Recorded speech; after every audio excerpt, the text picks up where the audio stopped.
tadi kan kita nampak ada satu brother ni, dia sanggup datang naik Grab seorang sebab nak beli basikal. So jom kita tanya dia, nak bagi mystery gift kat dia. So ini orang dia guys, berani tau datang seorang naik Grab semata-mata nak beli basikal je. So kita tanya dia datang dari mana ni? Saya datang daripada UPM naik Grab. So kenapa membuat sangat datang semata-mata nak beli basikal kita ni? Sebab saya sebelum ni pergi kelas, kalau tak jalan kaki naik Grab. So kalau naik Grab tu dah, kalau kita kumpul berapa ringgit, dia punya belanja dah banyak kan. Lebih pada aku baik tu. Betul. So macam daripada saya naik Grab banyak kali, baik lagi saya angkat basikal je. Kan? Kalau saya lah kan, sebab brand ni macam lokal, so macam betul. dekat sini pun ada spare part apa semua. So, sebab saya ni tak tahu macam kereta pun apa, saya tak pandai, tak mahir lah. So macam so kat sini kita senang. handle semua A to Betul. Z. Ada apa-apa masalah hantar je, kita ada servis repair semua dekat sini. So kita tengok dalam ni ada paling tinggi RM100 tau. Mai tahu rezeki brother ni. Okay, alright. So jom kita tengok.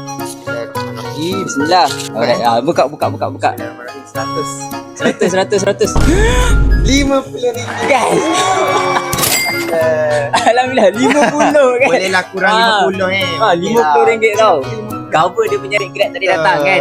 Okay, alright. Mantap lah. Thank you brother datang kat sini. Okay, terima kasih kerana pilih Let's Go e-bike. Saya dah beli, korang bila lagi? Bila lagi Jom. guys? Jom. Let's go.